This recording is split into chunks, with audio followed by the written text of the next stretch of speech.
proceedings. Good afternoon to all the participants on this call.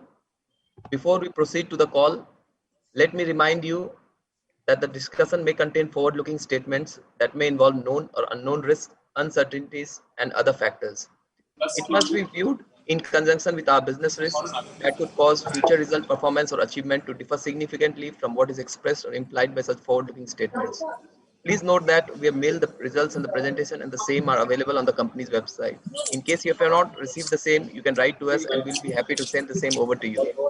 To take us through the results and answer your questions today, we have the management of Butterfly Gandhimati Appliances Limited, represented by Mr. VMG Mayuresan, VP Finance and Strategy, Mr. Narasimhan Rose, and Mr. R. Nagarajan from the finance team, along with Mr. Anand Mundra, management consultant to the company. We'll start the call with a brief overview of the quarter gone past and then conduct Q&A session. With that said, I'll now hand over the call to Mr. Mayuresan. Over to you, sir. Also, I request all of you to please go on mute. Good afternoon, everyone. Hope everyone is fine and healthy. We had a wonderful last quarter. We have reported highest ever revenue and profitability for the company in this quarter.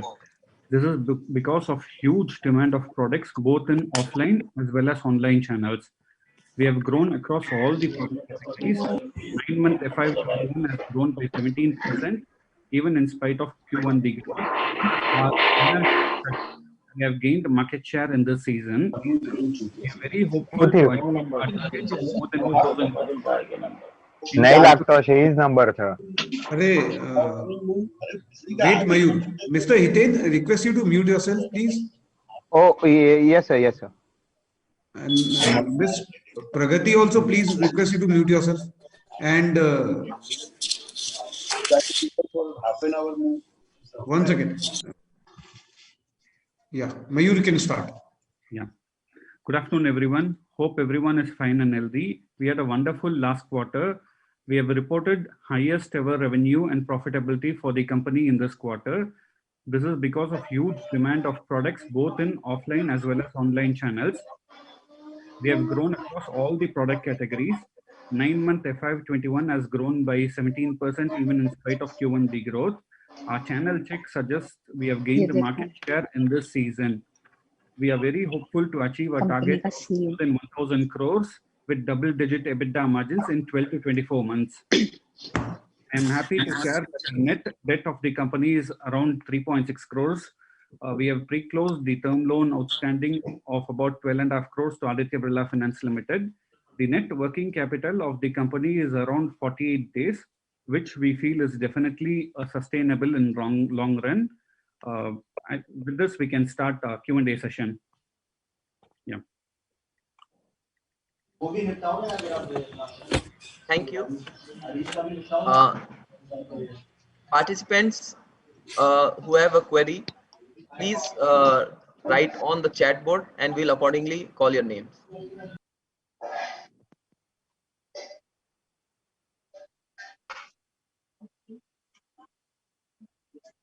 Anyone who wishes to ask a question, please type on the chat board. The first question is from the line of Akshat Haria from Multi-Act. Please go ahead. Yeah, hello. Congratulations on a great set of numbers to the entire team. Yeah, so I had a few questions.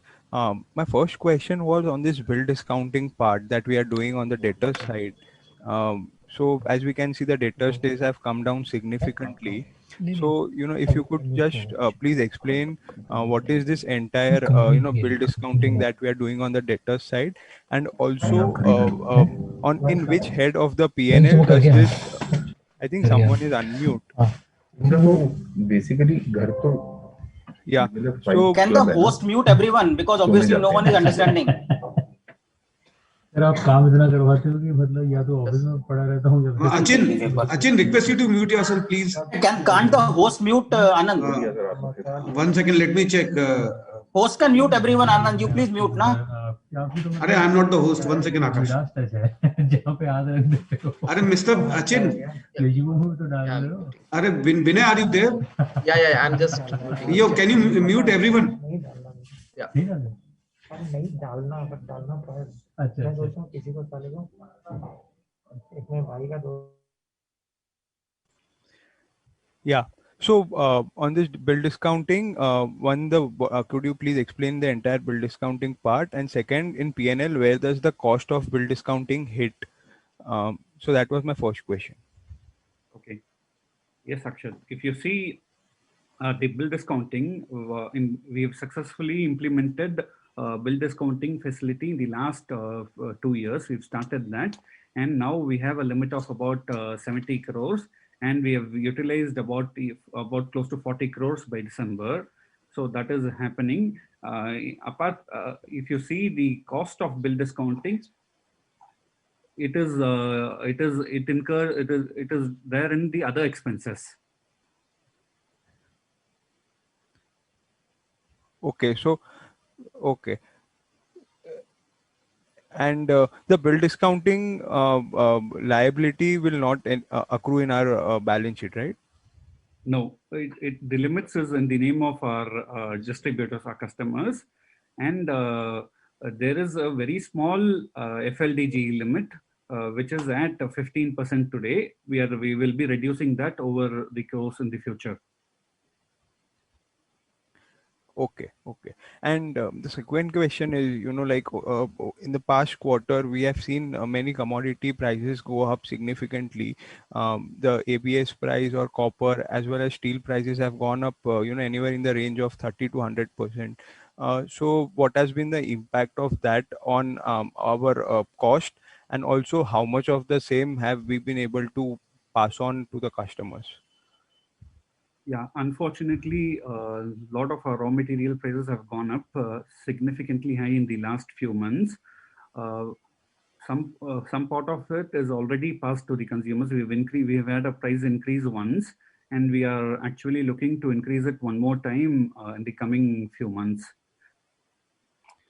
Okay, so we are confident of maintaining our current margins? Definitely, yes. We might have an hit for few months, but it will not be more than that. Okay. And yeah, so we've almost been hitting a 100 crores sales per month run rate now. So I just wanted to check the last time that we were on a call. I think if I understood right, we had capacity to do more, almost 100 crore sales per month, and beyond that we needed to add lines. So what could be the capacity utilization now, and if we need to increase capacity, like for next year, if you are saying we can if you need to increase capacity, then what would be the capex required to increase our capacity? Yes, if you see Q3, we were running about close to 100% of capacity. And for the next year, we are investing about 20 to 30 crores on capex, where we can go up to 1400 to 1500 crore of revenue. Okay, okay. And our debt levels, it has come down significantly. In this quarter, I think our debt levels have been only close to 40 crores now. So, and even on the finance cost, we've come down from roughly a run rate of 6.5 crores per quarter to now 4 crores per quarter. So, what are our medium-term targets on debt levels? Given that now we found this bill discounting avenue of sourcing for our working capital. So what would be our targets for medium term in terms of debt levels and the finance cost? Also because the interest rates have come down, and last quarter we were the company was in the process of renegotiating our interest rates. So where has those talks been? That's all from my side. Okay, thank you. On the renegotiation, we have started doing it with banks. We have closed one of the high cost term loan, which was for about 12.5 crores, and we are also in negotiating with to close one more high cost term loan. So apart from that, we want to bring down the cost to about 1 to 1.5% lower than what we have. We are negotiating that with our banks. And on the medium term of total debt, currently our net debt is around 3.5 crores by December end. We are targeting to maintain that.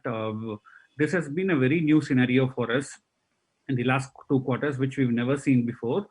So we are also evaluating these options, and we are doing our best to maintain this and we are very, very hopeful on maintaining this kind of debt even in the future. Okay. Thank you and all the best. Thank you. The next question is from the line of Naresh Kataria. Hi, Mayuresan and the team. I just wanted to know that what's contributing to this phenomenal growth, because I know we have our stoves and mixers and cookers, etc. Is there one particular category which is contributing to this growth, or is it all pervasive? Because it's just not believable to me that how can such growth be happening. So, or is it in some other region, or maybe is it because it's online that our sales are now going all over India and we are able to take market share where we were not present earlier? So just wanted to understand what's the phenomenal amount of growth being contributed by. Thank you. A few things which we've done in the last few years have helped us to increase revenue. One of the major things which we've done in the last few years was when we went into new channels, which had helped us, which we weren't present before. And on the other side, we've also done some in-house developments, such as bringing in secondary monitoring system. And we've done a lot of efforts in our R&D and new products, which have done significantly well in the past few quarters. And that is one of the major reasons which have led into a strong sales, and also this good control in inventory as well as receivables that had helped us.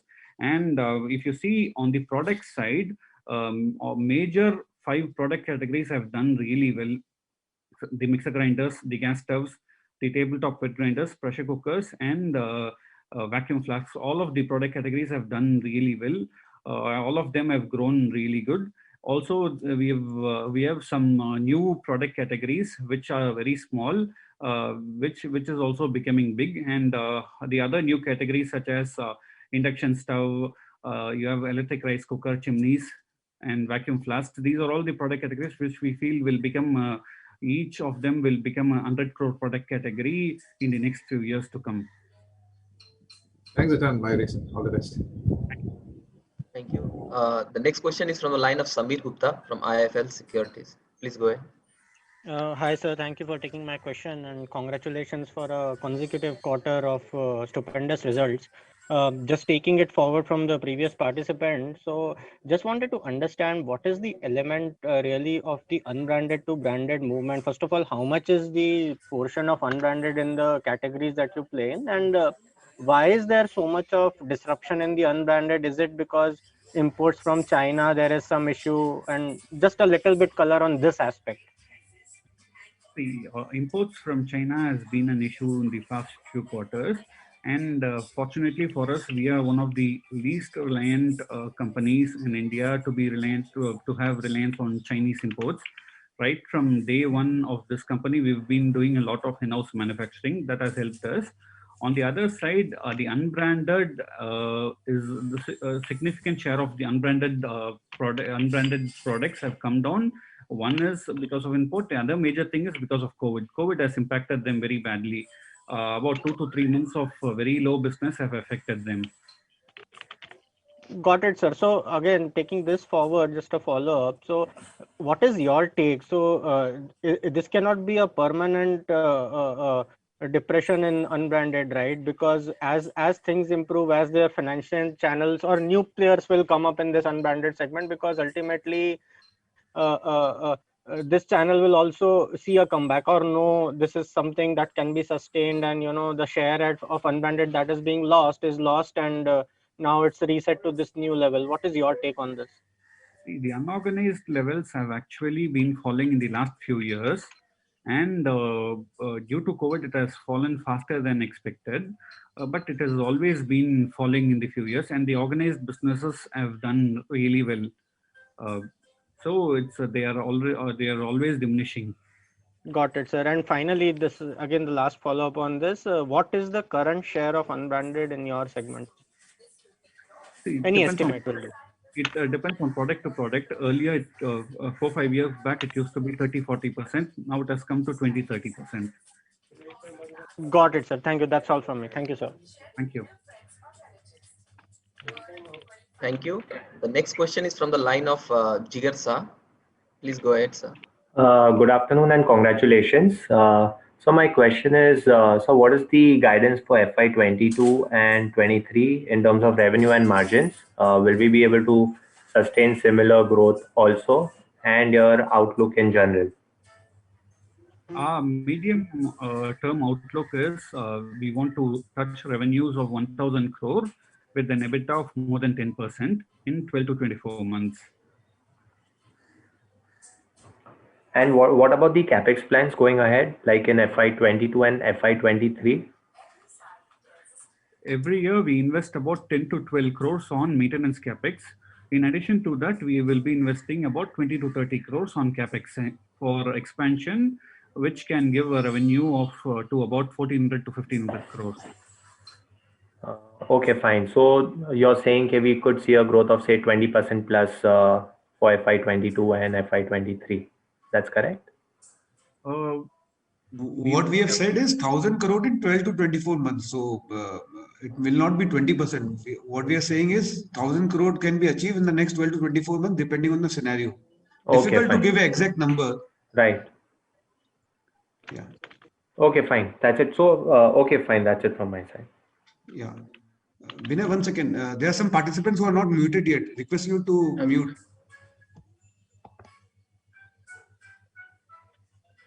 Okay, Vinay, go ahead. Okay. So next question is from the line of Viraj Parekh.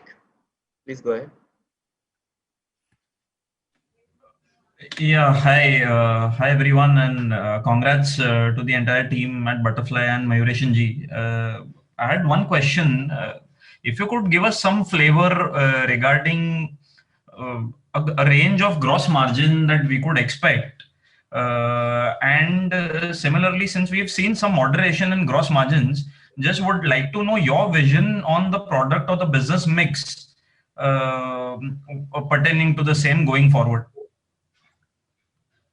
If you see gross margins have been increasing in the last few years, and currently it's at 42-43% levels.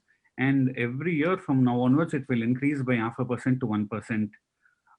There's a small effect because of price rise, but that will be corrected in a few months' time. Sure.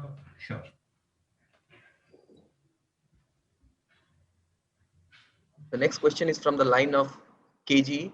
So if you could identify yourself and. My question's answered. Thank you. Okay, fine. The next question is from the line of Mithun Aswad. Hi, can you hear me? Yes. Go ahead. Yeah. Obviously, good results in the current quarter, and you're moving from strength to strength. I just wanted to understand more, is this big growth which has come is also due to what has happened in terms of the lockdown and people staying at home, and we've seen it in different categories that because of the lockdown, more consumption for the household items, be it bed linen, these categories have also seen a big jump. I'm just trying to understand whether these type of numbers would be sustainable, and once things normalize, do you see maybe a leveling off in terms of the growth? Because obviously this has been a dramatic growth. That was question one. And question two is typically your second and third quarter make up for most of your top line and bottom line. Are you doing anything to make this business less seasonal, or are you entering any categories which could also see some growth in the next couple of quarters? For example, air coolers or certain categories like that. Thanks. Okay. If you see, sorry, what was your first question? It was on whether this big jump in revenues is also because of the lockdown and how people's purchases may have impacted that. If you see, yes, because of COVID, there's been an increased awareness of home cooking. where the demand has risen a lot. That has really helped us. But on the medium term, we are very, very confident of achieving 1,000 crore of revenue in 12 to 24 months. And that kind of growth is it's possible for us, and we are very confident about that. Also, if you see in our presentation, we have given details. We have grown by 15% for the last 7-8 years. So in this year, we are growing slightly higher. We would be around 20% and more. But over the last 8-9 years, we have grown by 15%. Over the last 3-4 years, we have grown more than 17-18%. So this year growth, though looks good on Q2 and Q3 numbers, but overall basis, we have grown each year over the last 7-8 years by 15%. So 15% growth is sustainable, looks like, for the next 3 to 4 years. Right. And in terms of that seasonality of business, any steps that you're taking? Because usually the bulk of the profit comes in Q2, Q3, and I think you have a certain amount of sales that you need to garner to start making some profit. I think about 200 crore plus sort of range is when you make bottom line. So just wanted to understand any new categories that you're entering, which will help offset the seasonality. Yes, we are also getting into new categories. This is one thing. On the other side, if you see our new channels such as e-commerce, modern trade, they are all, they are specifically not as equal as a traditional retail. They are not that much seasonal. They are becoming, the products are sold across the year. So that is also helping us. Okay, thanks. But Mithunji, seasonality will remain in the business. Q2 and Q3 will contribute large part of the top line. Q1 and Q4 will be dull. But overall, what you are saying is at 1,000 crore, we would be able to achieve 10% margin. Okay. And when do you see maybe your margins trending towards, your competitors in the market? Now a couple of them have maybe double what you used to have, maybe in the 13-14% range. So I just wanted to understand what is different from them to you. You see hope of improvement in margins because a lot of the products you make in-house as well. I just wanted to understand there, if you reach that scale of 1,400 crores, which you're embarking upon, do you think there is a possibility of margins going up, or margins will remain where they are? Definitely, the margins will go up. It's because of scale. If you see in the last few years, we've done a lot of investments in many areas. And now with scale and operational efficiency, we are seeing that in margins. If you would have seen, we've done about 300 crores, which is about 1,200 crore revenue, about average, if you see as per Q3. And our EBITDA margins were at 12%. So we are very, very confident at 1,000 crore, our EBITDA will be more than 10. And from there onwards, the margin growth will be much better than the revenue growth. And what has happened, Mithunji, that over the period now the company has become almost debt free, or the debt is very low. The bargaining power with suppliers, the command with the distributor with overall size, all will contribute to higher margin going forward. And just one last question I wanted to know also. During the current year, a lot of the companies, be it consumer companies, have taken advantage because of lower travel expenses, marketing costs. I just wanted to understand from you, a lot of that may come back in the next few quarters. So, could you maybe just elaborate in terms of numbers, in terms of even your employee cost, I think is flat, though your top line has grown. So do you see a lot of that coming back next year? Employee cost and traveling cost will come back to normal levels.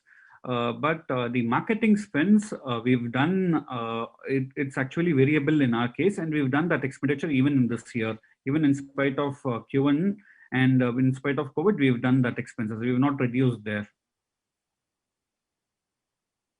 Okay. Thanks.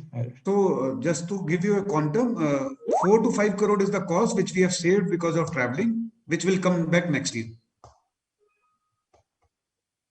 Thank you. The next question is from the line of Rajiv Dhar. Hi, do you think you could just give us an update on the performance within e-commerce and kind of talk about how that's evolved and where you see that going? E-commerce is there's been a significant growth in the last few years in e-commerce. Until then, about 3 to 4 years back, we weren't present in that channel at all. Now we are one of the significant market player in that channel as well. And e-commerce constitute to about 30 to 40% of our sale. And we are pretty confident that it will also grow in line with our sales growth plan. So do you see e-commerce growing faster than the rest of the business then? Is that going to be the kind of the major driver of, taking you to the 1,000 crores? E-commerce is one of the major drivers, and we have a huge scope in the modern trade channel as well. These are the major channels of growth, which will help us to drive further from now. And what's driving the growth in modern trade? Modern trade, our base is very small. Like where we were there in e-commerce few years back, modern trade, our base is very small. We've just entered with all the major retailers across India. Okay, thank you very much. Thank you. Thank you. The next question is from the line of Manan Shah. Yeah, hi. Thanks for the opportunity and congratulations for good set of numbers. My question was on the channel inventory. Now, since we track the inventory at dealer and distributor level, could you throw some light on is the inventory in the channel currently high, or did you notice any pre-buying by the dealers and distributors in anticipation of the price hike? Actually, we were not able to have bigger inventory because we were running at full capacity in Q2 and Q3 where we were running at full capacities. So there's no inventory built up which is done at the supply chain. Generally, before the season we do it a little bit, but now we are running at full capacity. No, I meant the inventory at a dealer level. So did you see that they were pre-buying the goods in anticipation of a price hike due to the commodity price increase? No, we haven't seen that. But what we are doing is we are making sure, since we track secondary sales, we make sure that there is not much big inventory built up which happens at the supply chain, because that is not good for the company also. Right. Okay. And could you please throw some light on your strategy on exports, especially in countries where there is higher Indian population? Yes, export is one of our major growth areas which we see in the near future. We had started employing a lot of distributors last year. Unfortunately, this year, because of COVID, because of lots of regulations, we've not been able to do the targeted numbers. But definitely export is one area where we will grow multifolds in the years to come. Okay. Any specific countries where you are concentrating? Especially in the Middle East, because that has a very huge Indian population, and also in the US. Okay. And my last question was on when you say that you expect to achieve 1,000 crores of top line in the next 12 to 24 months. So even at that kind of top line, would we see our Q2 and Q3 to be like more than 50-60% of the top line, or it will be a more normalized throughout the year? Definitely Q2 and Q3 will be more than 50%. It's been a more seasonal business that during Q2 and Q3 that will constitute a major chunk of revenue, but year on year it is coming down. That's what we are seeing. Okay, and just final one, if I may squeeze in, the growth that we saw, was this from the newer geographies that we entered, or it was mainly from South, or there was a difference in the growth in the newer geographies or South? If you can just throw some color on that as well. We've grown significantly well even in the South markets. If you see this 9 months, we've grown about 19 to 20% in South. Our newer geographies have contributed more than 40%. So that has helped us to grow. And one channel where we've degrown intentionally is the gas dealer channel, where we've degrown by 35%. That is the call we've taken because we don't want to focus hugely on that channel because it takes a lot of working capital needs of the company. Okay, thank you. I'll come back in the queue. Thank you. Thank you. The next question is from the line of Ayush Agarwal. Thank you for the opportunity, sir, and congratulations on a great set of numbers. So my first question is that, like you just mentioned to the last participant, that new geographies have contributed to 40% of our sales in this quarter. What has been the strategy and what it will be going ahead to enter and penetrate into newer geographies in India? New geographies have grown by 40%. It's not still 40% of revenue. It is about 27 or 28% of our revenue, but it's not still 40%. It has grown by 40% in this 9 months. Right. And so then what is our strategy in newer geographies and how do we plan to penetrate them? Yes. In the last few years, we've established a very strong supply chain in some areas. We are not present across India in the traditional retail. In the areas where we are present, we have established a very strong supply chain, and that is one of the reasons we are able to grow faster. And also with the help of e-commerce and the modern trade, which is going to come in for us soon, that will help us to grow very fast in the new geographies. That's really good to know. Sir, in our P&L, we see that we have some 40-45 crores of purchase of stock in trade. So what are these products that we are, third-party manufacturing, and do we plan to manufacture them in our own facilities? Currently, we manufacture 5 product categories in-house, which is about 80% of our revenue. All other product categories are outsourced. And we are not thinking of manufacturing it in-house as of now. When there is a huge scale, we will be thinking about that. As of now, there is no idea of bringing it in-house. Right. And so my last question is that, in your presentation, you have mentioned that you plan to grow like around 20% in FY21. So if you add up the numbers in the last 3 quarters, then that leads to like 150 crores for the last quarter. So, I mean, why are we being conservative about this? Because we also mentioned in the Q2 con call that Q3 will be lower than Q2, but it wasn't. So first question is like, what changes did you see in Q3 that led to a higher revenue than Q2? And second, why are we still being conservative? Q4 is generally not comparable with Q3. Generally, you have Q2 and Q3, which is bulk of our sales, which has been a seasonal time for us. And if you see Q4, yes, we have been a little conservative in our targets. We will do higher than that. We will do more than 20% growth. Our internal targets are higher than that. And so what kind of changes that we saw in Q3 like that led to higher revenues than Q2? Because in the last con call, you weren't so positive about Q3 or, surpassing Q2 numbers. This is the first time Q3 has surpassed Q2 for us. And we were also a little surprised with the demand which was coming from the market, and we were in a very strong position to capitalize that demand with the help of a very strong supply chain as well as very good manufacturing capability that had helped us to capture this sales. Okay, right. That's it from my side, and like all the best for the future, sir. Thank you. Thank you. Thank you. The next question is from the line of Satya Mahapatra.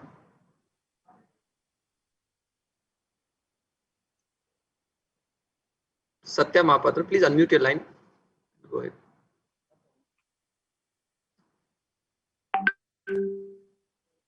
Okay, we take the next question from the line of Sanjay Shah.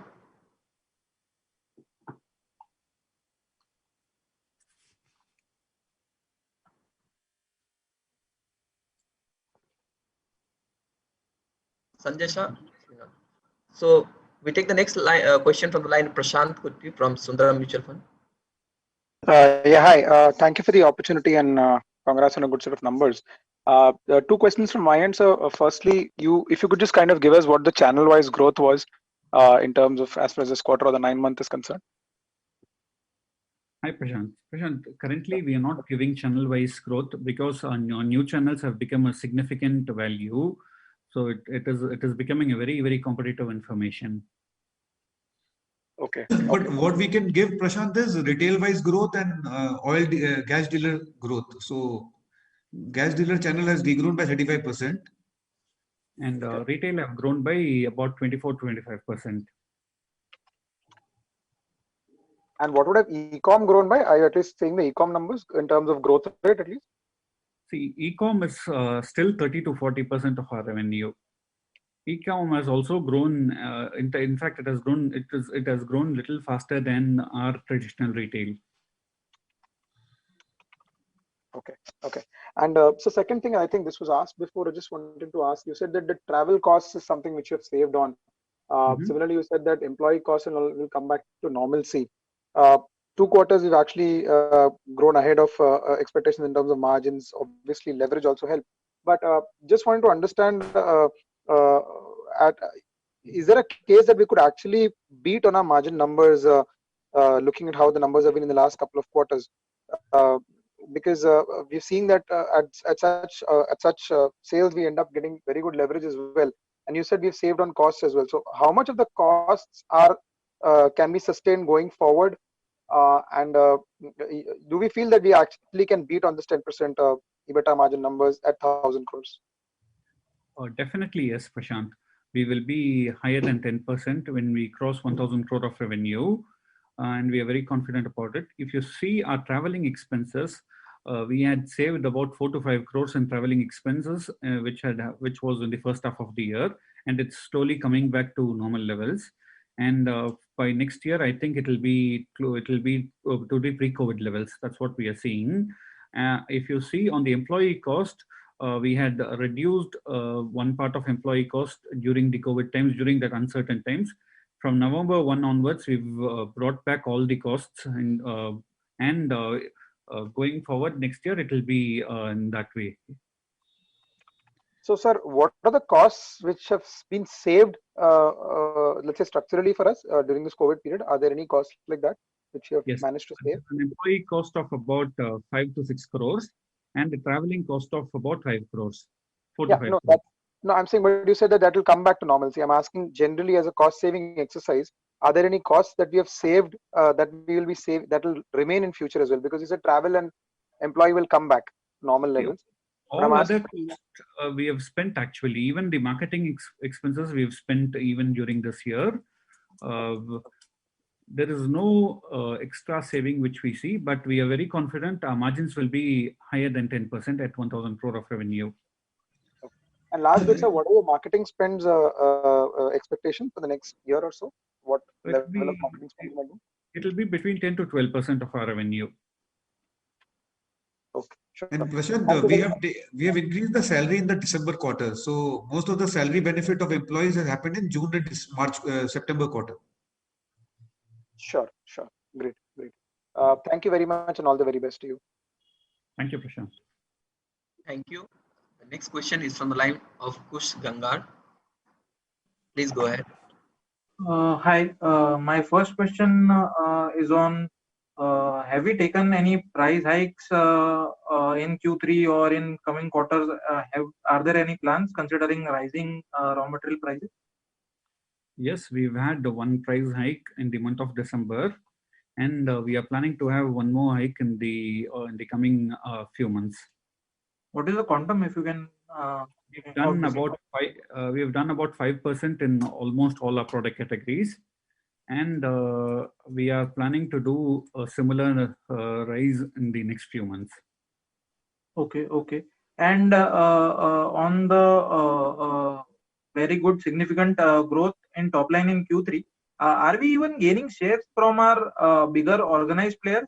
One more of our peer reported numbers on the same day, and their growth was kind of subdued. So is there any, if you can share any light on that?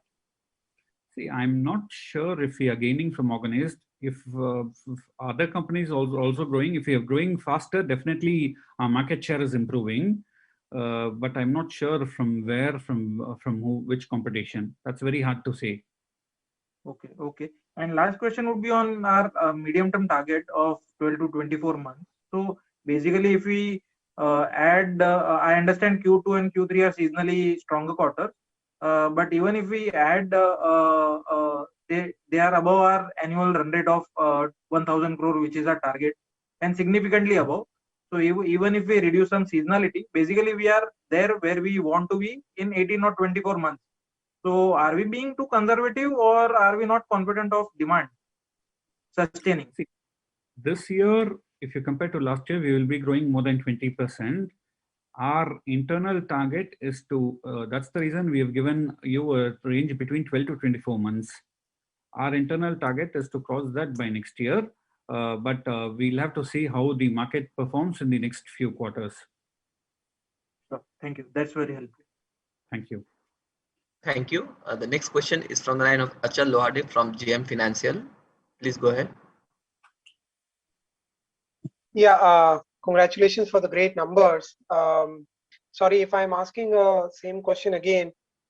In terms of the, you said the retail has grown by 30-35% and the gas dealer channel has declined by 35%, and e-com has grown a little higher than the retail. So how do we add up to 70%? I'm just curious if you could explain that, sir. Retail is including the e-commerce as well. We've grown by about 25%, not 35%. And gas dealer channel, we've regrown by 35%. And in retail, the e-commerce have grown little faster. And this is 9 months data. So what you're looking at is 3 months data. Achal. Okay. This was 9 months data you were talking about.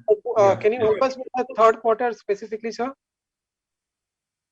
On the third quarter, we've seen, again, the gas dealer channel has degrown by about 10%. Retail has grown at 80%, about 80%. Overall growth is around that 70%. And within this retail channel, the e-com growth would be probably closer to triple digit? Yes, traditional retail have done really well in the quarter 3. It has come back to normal levels. Understood. Secondly, you did mention about the 5 categories we produce in-house, which contributes about 80% to our revenues, and everything else is outsourced. What is the extent of China imports in these outsourced categories? Products as well as raw materials all put together is less than 5%. Great. Can you help us understand, your top 5 categories, which are these, and what is the extent of imports dependence, the industry has in these categories? Could it be a case that, the imports have seen a supply disruption, and that is also, helping organized players like us from the market share gain perspective? See, one is import. On the other side, there were a lot of local companies who were not able to manufacture immediately after COVID. They all had the manpower problems. Even that were the case. If you see our products, our number one product, we are not giving product-wise data.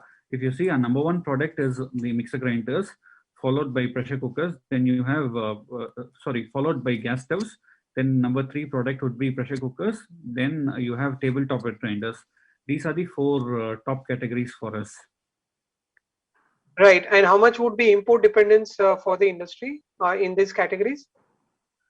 Import dependence, there's a lot of dependence on components as well, apart from finished goods. Okay. But it has also from finished goods perspective, I wanted to check, because that would have a straight impact in terms of availability.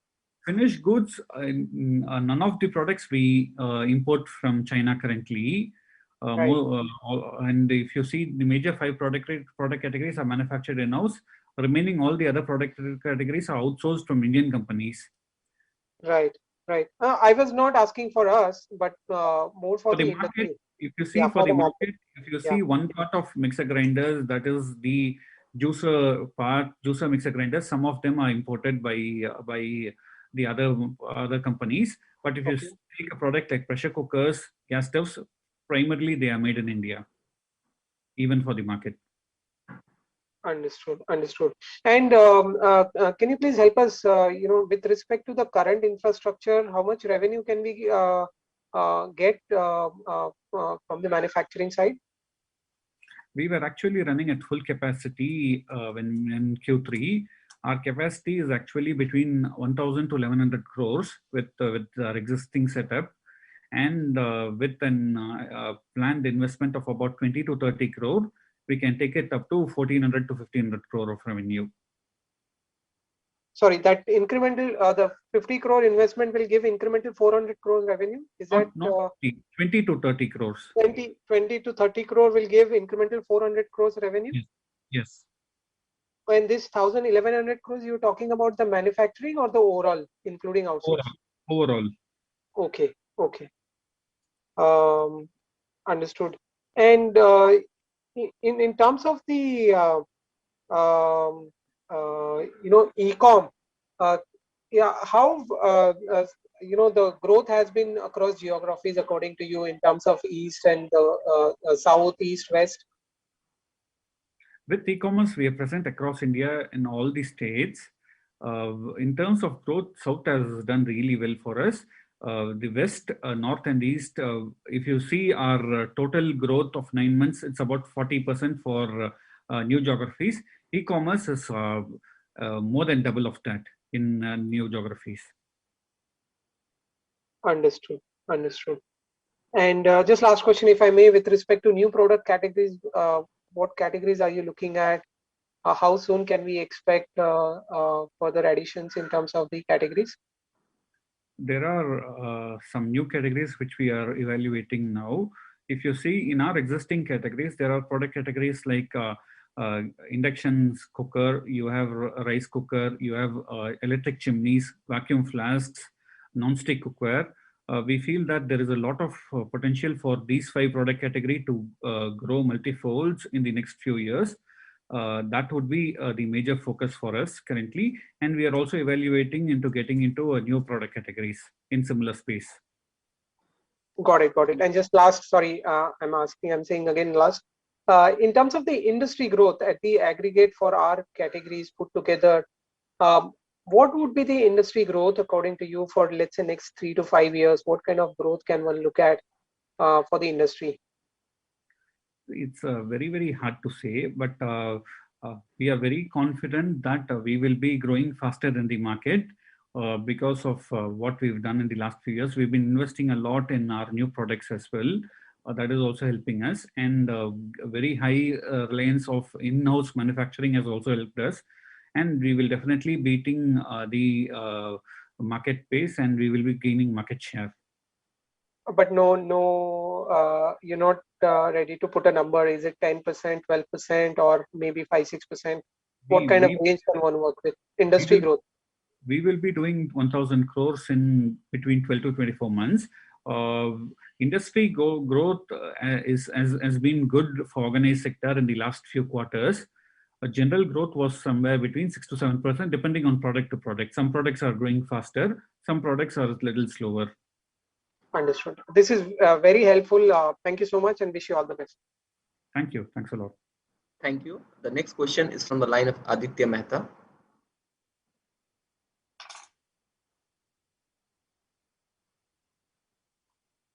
Hello.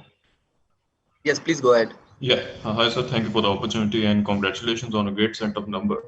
Sir, just wanted to understand what strategies had worked in the favor of e-commerce. If we see in the last 2-3 years, we have grown so rapidly, and some of our products like juicer mixer grinders or gas stove are one of the best sellers in this category. So can we replicate same success with our new products so that we don't cannibalize with our existing product? And what are the strategies which has worked over there? One of the major reasons is because of our new product development that has helped us getting into the e-commerce. We have a very, very strong brand presence as well. Our brand is also very, very popular across India. That is also helping us. And giving a very good product at a very good price has helped us. If you see the quality of the product, it's been one of the best products which you'll see in the market. That is solely because of our strength in manufacturing and our R&D facility that has helped us. And we will be definitely replicating similar kind of success in all the other product categories and also into the modern trade channel as well. Okay. And what is the geographical distribution in e-commerce? It is almost similar to what we do. If you see, geographical distribution is about 73 and 27 overall. In e-commerce, it's about 34 to 35% in non-South markets. In e-commerce, 30 to 37. Okay. In non-South. And sir, regarding our tax rate, it has been high around 34%. Have we not shifted to a lower tax rate? It's because of MAT. We had a carry forward loss few years back that is going on. Once that is completed, we will go to the 25% tax. So actual tax outgo is lower than 25%. It's around 18-19%. Oh, okay. Okay, sir. I'll get back in queue now. Thank you. Thank you. The next question is from the line of Nirav Mehta. Yeah, hi, Mayuresh. Thanks for the opportunity. And again, congratulations on really good results. So a couple of questions from me. One is, I know that you guys don't disclose the channel-wise split, but if you can just maybe talk through some trends. And I'm more interested in knowing whether in the last 6 months, have you noticed any reversal of trends? So I understand 6 months ago, maybe general trade would have gone down and e-commerce would have gone up. But have you seen anything getting normalized as it today over the last 6 months? Yes, if you see in the last few months, general trade has come to normal levels. Immediately after COVID, in Q2, we had a huge amount of growth in the e-commerce channel. But in Q3, we've had a very good success in traditional retail. Traditional retail has come to normal levels, and we've done a very good growth there as well. And so the associated question here, Mayuresh, would be, would the working capital benefits that we've seen, especially in debtors, etc., would some of them get reversed if general trade picks up again in a big way? Or would you say that the let's say 50 days of working capital is going to be more sustainable for us going forward? Definitely it is sustainable. One of the main reasons is we are getting into channel facility as well, channel financing. We've started that only 1 year back, and now we have a limit of about 70 crore, where we raised about 30 crores, and that will go up. And we'll make sure that we will maintain our strong working capital capability, which we are doing currently. Sure. And last thing for me, Mayuresh, was when I look at page 15 and the new product launches that we've planned, and I had brought this up last time as well, I see most of these as kind of SKU gaps that we're addressing, but they're all within the same categories, right? It's still mixer grinders and kind of wet grinders, tabletops and stuff like that. Any thoughts in the medium term, not let's say in the next 12 months, but let's say next 3 to 5 years in terms of category additions? And where I'm coming from is, let's say someone like a Prestige has gotten into, let's say, irons and vacuum cleaners and smaller appliances. Are any thoughts that we have on, let's say, category additions, which would add to, let's say, growth meaningfully rather than just plugging SKU gaps, which are more cannibalistic in nature, the way I look at it? Definitely, yes. If you see, our major focus has always been into our core product categories. And yes, next year we are getting into a few more product categories, which is coming. In the medium term, definitely there'll be a lot of new product categories where we are not there, we will be getting into. If you see in the last 3 months, about 6 months back, we entered into a new category called as vegetable chopper, which we weren't present before. So we are addressing gaps in the kitchen space currently, and we are getting into newer categories. Even next year, we will be getting into 1 or 2 new categories. And you'll see that in the market soon. Sure. Thank you so much. Thank you, Nirav. I didn't have anything else. Thank you. The next question is from the line of Amit Kumar. Please go ahead.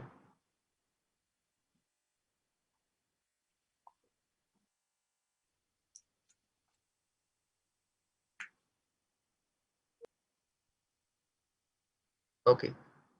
So the next question is from Akash Jain. Yeah, hi, and congratulations on good numbers. And I think everyone is seeing the performance on the P&L and margins. I think the most heartening for a lot of investors like me has been the improvement in our balance sheet. because I think a stronger balance sheet helps you to grow much better in the future. So I think that is the most heartening part of the performance for this year. And my question is also to an extent related to the balance sheet itself. So obviously we have now right down to very low levels of debt. That has come from improvement in working capital and debtor days specifically. Now that the channel is normalizing, and my understanding is that a lot of that improvement has also come because online has become a larger share, and we can get better debtor terms from our online channel. But next year when things normalize and GT and MT channel also comes back, do you still feel confident that we'll be able to maintain the kind of debtor days we have now for next year? Because we don't want to see a deterioration in balance sheet which comes at the expense of growth. So I just want to understand how you look at balance sheet over next year over the kind of growth that you are looking at for the company. Thank you. Definitely, Akash. The balance sheet is a very, very important criteria for us. We don't want to compromise that for growth. That is definitely there in the plans. And if you see in the Q3 itself, there has been a huge growth in traditional retail. Even in spite of that, we were able to maintain debt levels to a similar level or slightly lower than that. And with the help of secondary monitoring, which has been helping us in the last few quarters, that has worked very, very good for us. And with the channel financing facility coming in and going higher time to time, that will also help us in maintaining debt at similar levels. Thank you. Thank you so much. Thank you, Akash. Thank you. Akash, just to add, if you look at our quarterly top line, we did a revenue of 300 crores and our debtor days are lower than 52 days. But because of annualizing 9-month sales, it is appearing at 48 days, 52 days, sorry. So what we are trying to say is 52 days, actually debtor days is a conservative number if you analyze quarterly sales and see. Yeah. So what I was trying to understand, Anand, is that, for example, earlier pre-COVID, for example, last year, if I look at our debtor days for different channels, has there been an improvement across the channels, or most of the improvement has come because of channel mix change? I think that was the basic question. No, it has come across the channel, and it has also come in. It has also helped because of reduction in revenue of OMC also. Yeah. Okay. And in retail channel, it has also improved a lot because of tracking of primary and secondary sales. Now the distributor level inventory has reduced from 60 days to 30 days. We are doing daily billing and daily collection. So debtor days have come down significantly across the channels. Online will be slightly lesser than the retail channel, but the number will not change substantially from 52 days. And we will not be tempted to again push inventory next year, come what may, on growth. Even if the growth is slightly lesser than expected, we are not going to be tempted to push sales in the system, right? Yeah, obviously, because no point of, because unnecessary it will prepone the sale, but interest cost and other things will go down. And yes, so that's the whole question was. That was the whole question. That balance sheet is to me more important than P&L growth, to be honest. So brand quality will suffer, so that will not happen.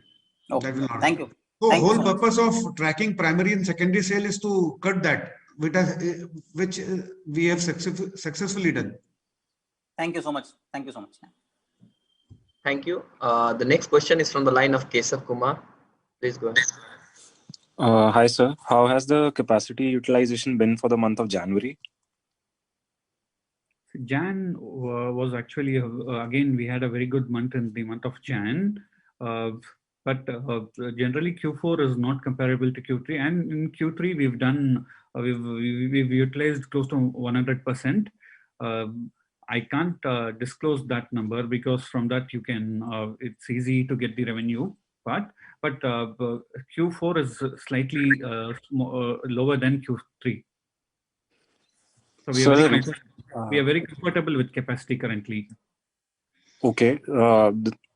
Basically, I wanted to get an idea that are you seeing any shift in the trend of seasonality? So are you seeing a similar Q3 to Q4 shift, or are you seeing somewhat of a difference over there? No, there is a small shift.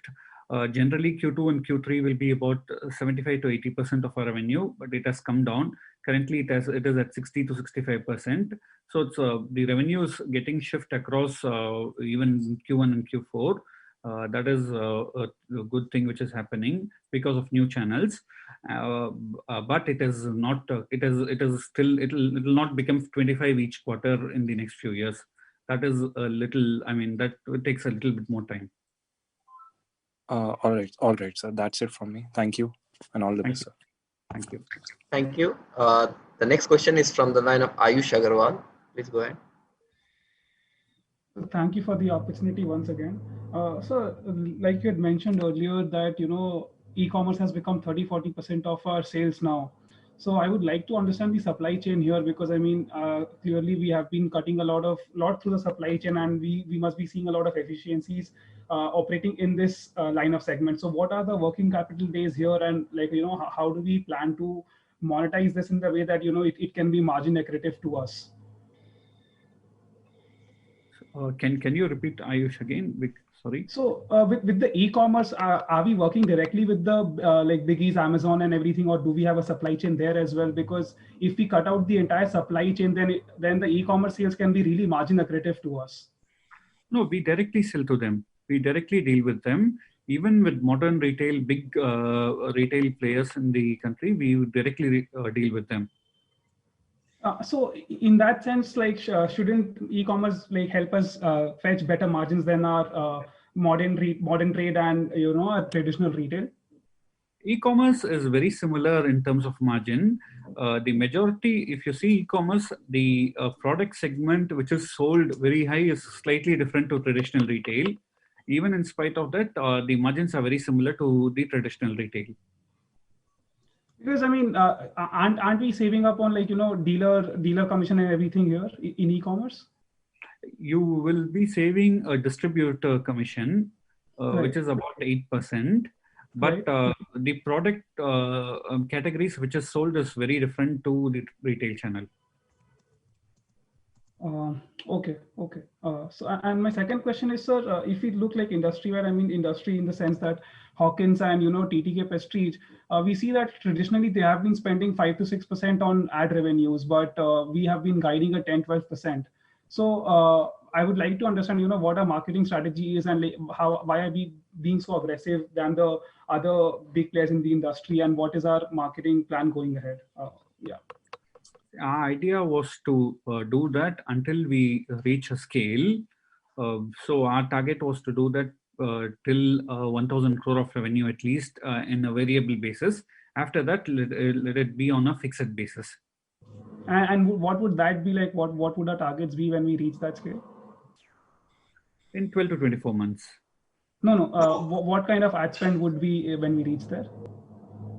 See, currently the ad spend is about 10 to 12%. Correct. The total, what do you call, total promotions and advertising. Out of that, 50% is done on pure advertising. Then you have below the line activities where you spend more at the retail level. So that is there. All put together, it will be at 10 to 12%. Ayush, it's very difficult to say today that what will be our target. It's depend on competitive scenario, how much growth we are targeting. So if we are targeting 15% growth, we have to spend more in the market. So, I mean, but it's still, I mean, since we have reached the scale, we are touching 1,000 crores, and competitors are not spending more than 5-6%, and they have a very good brand visibility, and so do we, right? But I understand that we are entering newer geographies and we need to spend that money. But it has to be rationalized at some level, right? Yeah, so at that time we would be able to decide and revert back to you. But as far my information is concerned, TTK has also higher number closer to us only. It is closer to 9-10%, because you have to add 3-4 numbers in the P&L, which will come to 10%. All right, I'll check that. And yeah, request you to please check that. Yeah, and you okay. can get back to me directly in case there is a query. Yeah. Thank you so much. That's really helpful. That's it from my side. Thank you. The next question is from the line of Pawan. Please go ahead.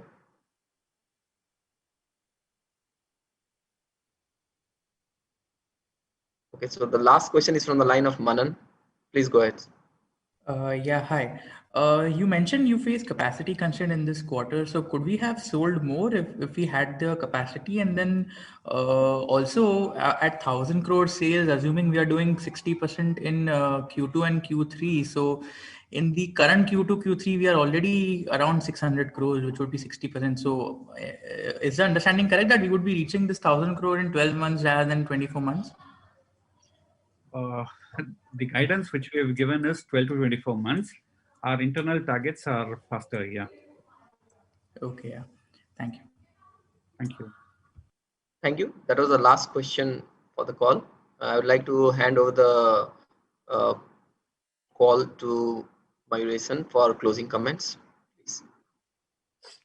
Thank you all. We've had a very informative session. We've learned a lot of things from you, and we will definitely it's been a very exciting time for the company, and definitely we will be focusing more on growth as well as maintaining very strong working capital, and we are very confident on that. Thank you. Thank you all.